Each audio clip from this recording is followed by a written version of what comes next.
अस्सलाम वालेकुम नाज़रीन, मैं हूं फ़रूख नदीम। आज नए लेक्चर के साथ, नए ट्यूटोरियल के साथ। लास्ट लेक्चर जो इससे पहले आपने व्यू किया उसमें हमने उर्दू टेक्स्ट को इंपोर्ट किया था एस्पायर के अंदर, और फिर उसमें मैंने एक जिक्र भी किया था कि चूँकि लास्ट लेक्चर जो था हमारा उसमें हमने उस टेक्स्ट को इंपोर्ट किया और फिर उसको 3D में कन्वर्ट भी किया था, और बात यहाँ पे ख़त्म नहीं हुई थी। हमने कंटिन्यू करना था उस उर्दू टेक्स्ट को अलहदा से काटने के लिए। अब वो उर्दू टेक्स्ट हो सकता है या उसकी जगह पे कोई वेक्टर हो सकता है, कोई डिज़ाइन हो सकता है, कोई लोगो हो सकता है, तो उसको अलहदा से हमने काटना है, यानी कि किसी पैनल के ऊपर लगाने के लिए।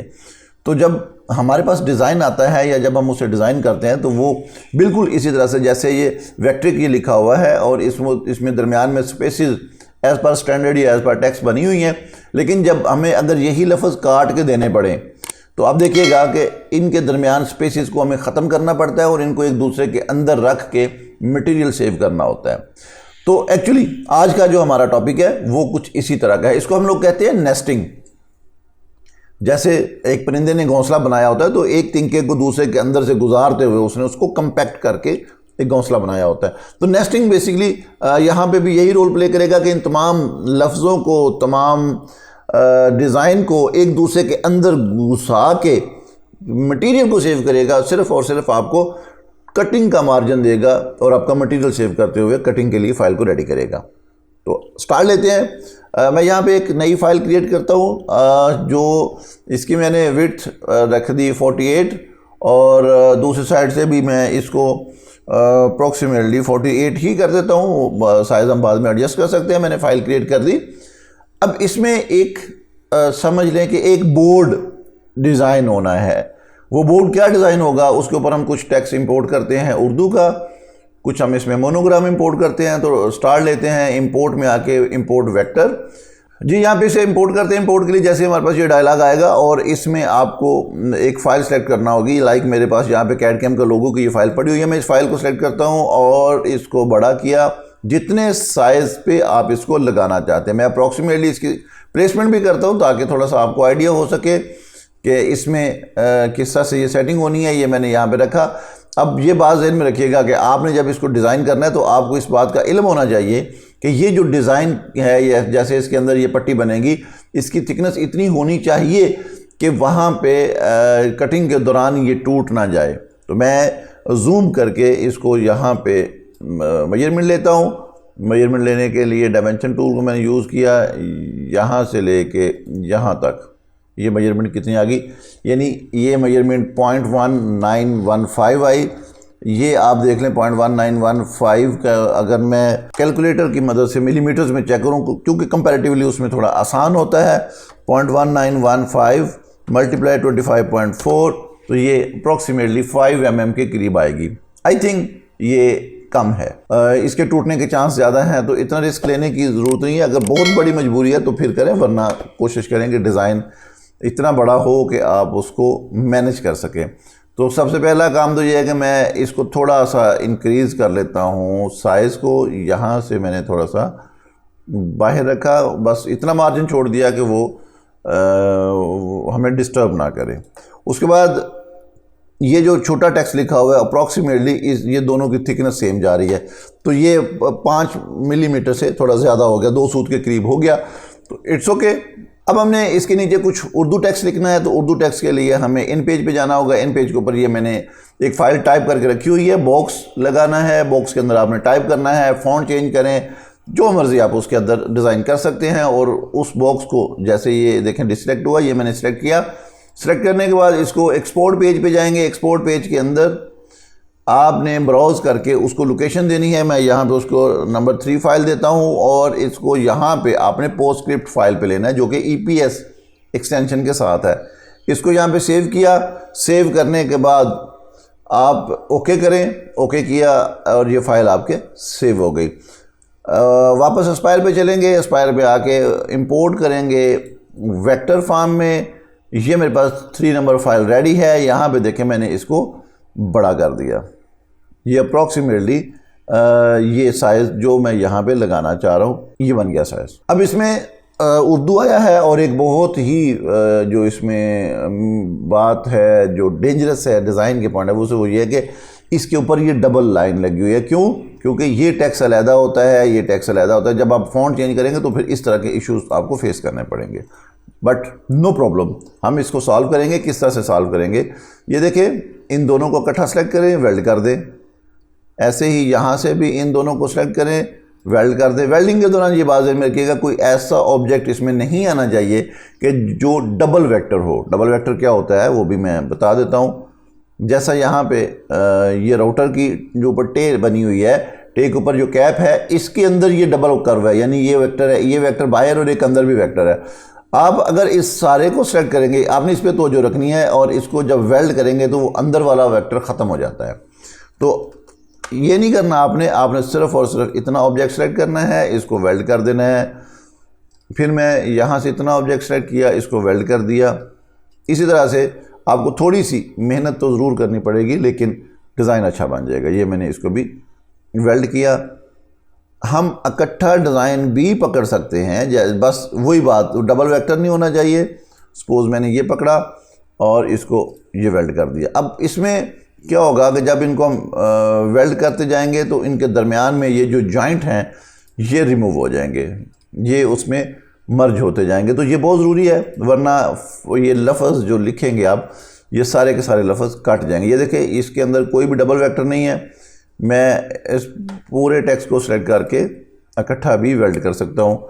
यहाँ पे अगर मैं आता हूँ तो इसमें भी ये देखें, मैंने सबको इकट्ठा सेलेक्ट किया और इसमें कैप जो है, टे जो है, उसका ये वाला सेगमेंट रिमूव करता हूँ और इसको इसमें ऐड किया, और ये ओके, इसको भी मैं वेल्ड करता हूँ तो ये भी वेल्ड हो गया। इसमें देखिए, ये कुछ लफ्ज़ इधर रह गए हैं, मैं इनको इकट्ठा पकड़ता हूँ सबको। ये लाम को भी ऐड करें साथ और इकट्ठा पकड़ के वेल्ड कर दें। सिर्फ़ और सिर्फ उसमें ऐसा कोई वेक्टर नहीं आना चाहिए जो डबल हो। ये करने के बाद यहाँ पे आ जाएं। यहाँ पे हमारे पास ये टेक्स्ट लिखा हुआ है, इस टेक्स्ट को मैं मूव कराता हूँ थोड़ा सा आगे।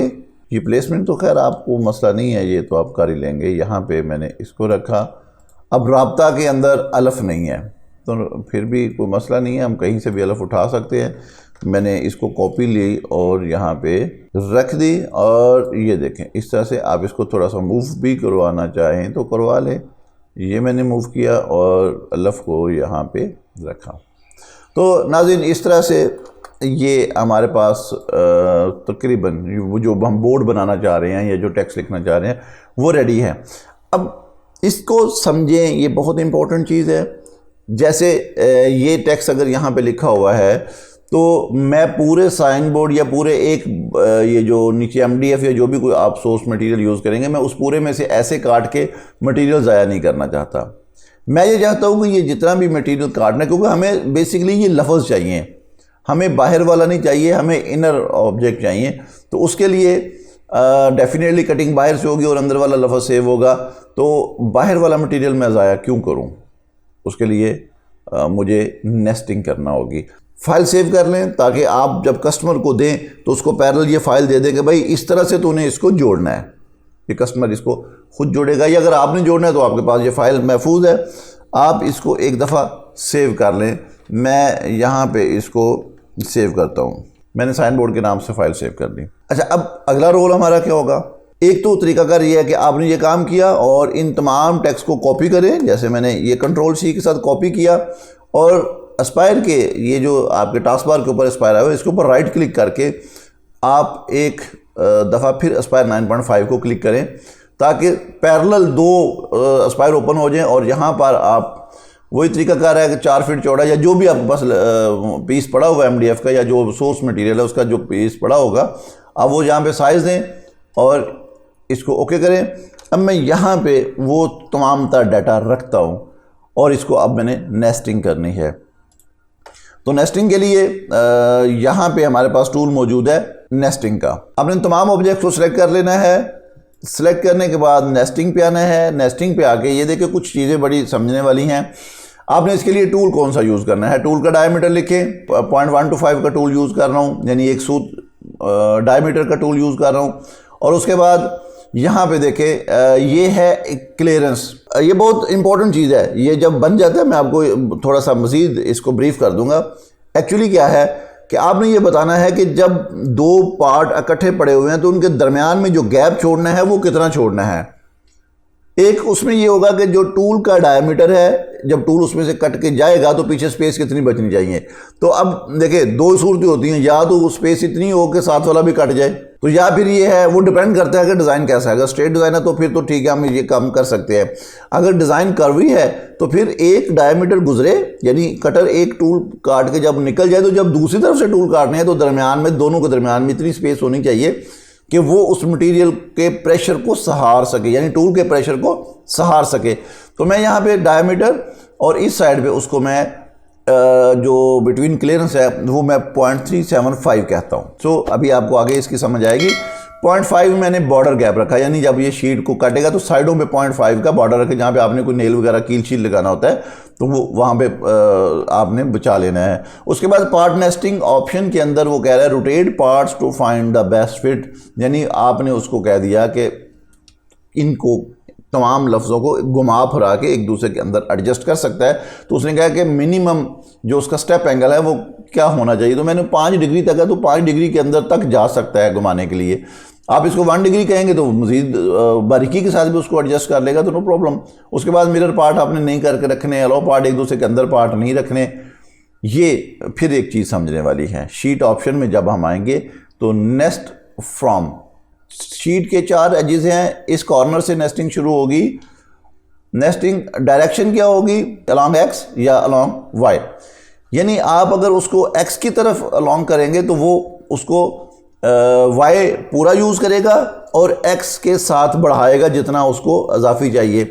प्रैक्टिकल करते हैं तो आपको इसकी समझ आएगी। अगर अलोंग वाई करेंगे तो उसको एक्स पूरा कर देगा और वाई की तरफ उसको बढ़ाएगा जितना भी उसको स्पेस चाहिए होगी। कॉपी मुझे एक चाहिए, इसको ओके कर दें, यानी अप्लाई किया मैंने। अप्लाई करने के बाद आप इसका प्रीव्यू देखें। थोड़ा सा टाइम लेगा, ये प्रोसेसिंग है, इतना टाइम दे दें सॉफ्टवेयर को ताकि वो प्रोसेसिंग कर सके।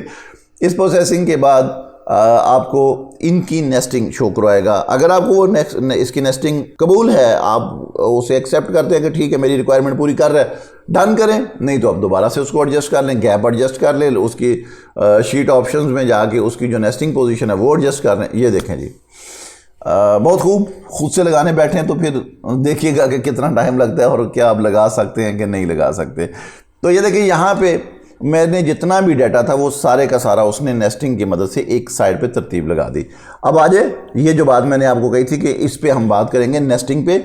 नेस्टिंग क्या है, उसने कहा अलोंग एक्स, यानी एक्स। अब यहाँ पे हमने उसको सिलेक्ट किया अलोंग एक्स। अलोंग एक्स क्या है कि वाई को तो वो पूरा कंज्यूम करेगा, लेकिन जितना मटीरियल बढ़ता जाएगा उसको वो एक्स की तरफ बढ़ाता जाएगा, यानी वो स्पेस एक्स की तरफ आपकी बढ़ाता जाएगा मटीरियल की मुनासबत से। अच्छा, अगर मैं इसको कहता हूँ अलोंग वाई तो क्या होगा, प्रीव्यू ले लें दोबारा से, वो दोबारा से प्रोसेसिंग करेगा। अब आपको अलोंग वाई, यानी अब क्या होगा, आपके सामने एक्स के डायरेक्शन पे पूरा यूज़ करेगा और जितना मटेरियल बढ़ेगा उसको वाई की तरफ बढ़ाता जाएगा। तो बहुत ज़बरदस्त ऑप्शन है, बहुत काम की चीज़ है, इसको ज़रूर समझिएगा।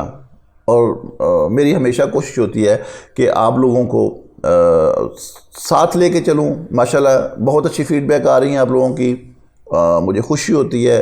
और सबसे बड़ी खुशी की बात है कि कई साथी हैं जिनका रोज़गार स्टार्ट हो गया है, बड़ी खुशी होती है इस बात पे। सो नाज़रीन ये देखें, उसने नेस्टिंग कर दी, उसने एक्स को पूरा कंज्यूम किया और अलोंग विद वाई रखा। जितना मटेरियल बढ़ता जाएगा अप साइड पे जाता जाएगा। तो बहुत ज़बरदस्त सेटिंग है, खुद से करने बैठे कभी पॉसिबल नहीं है। इतने अच्छे तरीके से आप कभी मैनेज नहीं कर सकते और इतनी शीट कभी भी सेव नहीं कर सकते।